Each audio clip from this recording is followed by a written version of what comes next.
Raid on Port Dover. The raid on Port Dover was an episode during the War of 1812. American troops crossed Lake Erie to capture or destroy stocks of grain and destroy mills at Port Dover, Ontario, which were used to provide flour for British troops stationed on the Niagara Peninsula. At the instigation of Lieutenant Colonel John B. Campbell, and without sanction from his superiors or the government of the United States, the Americans also destroyed private houses and other property, prompting British commanders. To some degree, the burning of Washington by the British later in the year was influenced by the American actions at Port Dover. Background: in the spring of 1814, the Americans were preparing to make an attack across the Niagara River. As the Americans held undisputed control of Lake Erie, the troops at Presque Isle on the lake's southern shore were no longer needed to protect the improvised shipyard there, and were ordered to join the main American army at Buffalo, New York. The idea of raiding the Canadian settlements near Long Point and destroying the mills there en route to Buffalo occurred both to Captain Arthur Sinclair, commanding the armed vessels of the United States Navy on Lake Erie, and Lieutenant Colonel John B. Campbell, commanding the troops at Presque Isle. It took some days to assemble the expedition, in particular to obtain volunteers from the Pennsylvania militia, and Sinclair later considered that the delay and publicity prevented the raid from achieving surprise. On 13 May 750 troops, composed of detachments of regulars including artillery and Pennsylvania militia, were embarked aboard Sinclair's ships. The expedition was accompanied by several renegade Canadian guides, including Abraham Markle. Raid. In the late afternoon of 14 May, the Americans landed near Port Dover. There was a minor skirmish between American militiamen and some Canadian militiamen who were trying to remove goods from a storehouse. The Americans remained where they had disembarked during the night of 14 May. The next day they marched to the village of Dover, where they drew up in formal line of battle, although there was no opposition. On Campbell's orders they then set fire to every building in the settlement, 20 houses, 3 flour mills, 3 sawmills, 3 distilleries, 12 barns, and some other buildings. All livestock was shot, and their bodies left to rot. Some of Sinclair's sailors took the hind ends of the slaughtered hogs, but other than these opportune thefts, there was no plundering. Although the local women and children were allowed to remove their personal possessions from their houses before they were set on fire, they were able to remove only small items. Much of the property destroyed had belonged to Robert Nichol, who was noted for his support for the British authorities at the instigation of Markle, who had been expelled from the local legislative assembly by Nichol. The Americans then re-embarked, but landed again the next day to burn another mill and a sawmill. They then returned to Presque Isle. During the entire raid, the only opposition had been some scattered Canadian militia and a troop of the 19th Light Dragoons.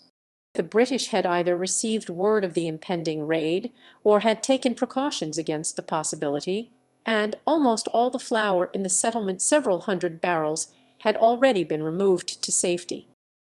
Aftermath. Sinclair and several other American officers, particularly among the militia, were enraged by Campbell's actions.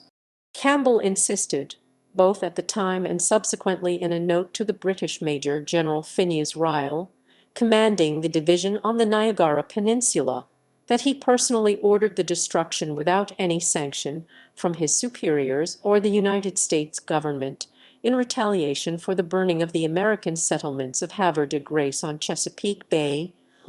The official notes of protest from Ryle and complaints by Sinclair and other Americans prompted the United States Army to hold a court of inquiry, presided over by Brigadier General Winfield Scott, on 20 June. The court concluded that Campbell was justified in burning the mills and distilleries which might have been used to supply flour and spirits to the British forces, and that some adjacent buildings were unavoidably involved. However, Campbell was found to have made an error of judgment in destroying private houses and other buildings. No further disciplinary action was taken at the time, and Campbell was mortally wounded at the Battle of Trapao on 5 July. British response. Lieutenant General Sir George Prevost, the Governor-General of the Canadas and Commander-in-Chief of the forces there, wrote on 2 June to Vice Admiral Sir Alexander Cochrane, commander of the North American Station of the Royal Navy, without noting that Campbell had not acted under orders, in consequence of the late disgraceful conduct of the American troops in the wanton destruction of private property on the north shores of Lake Erie, in order that if the war with the United States continues you may, should you judge it advisable, assist in inflicting that measure of retaliation which shall deter the enemy from a repetition of similar outrages.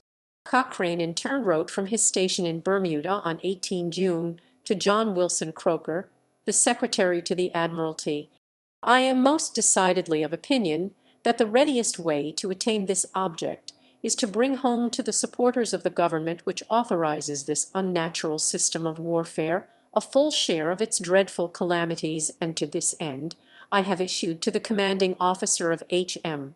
blockading squadron an order, accompanied by a secret memorandum. Order No. 1. By the Honorable Alexander Cochrane, K.B. and C. and C. and C.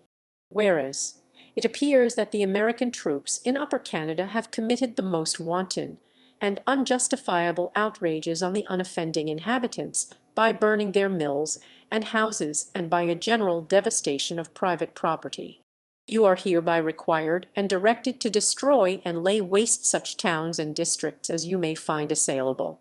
You will hold strictly in view the conduct of the American army towards His Majesty's unoffending Canadian subjects, and you will spare merely the lives of the unarmed inhabitants of the United States. In the appended secret memorandum, Cochrane modified these severe orders by instructing his commanders to spare places which furnished supplies to British ships or troops, or to levy contributions in return for forbearance, in proportion to the value of goods and buildings spared. This code of conduct was followed by the British during the raid on Alexandria.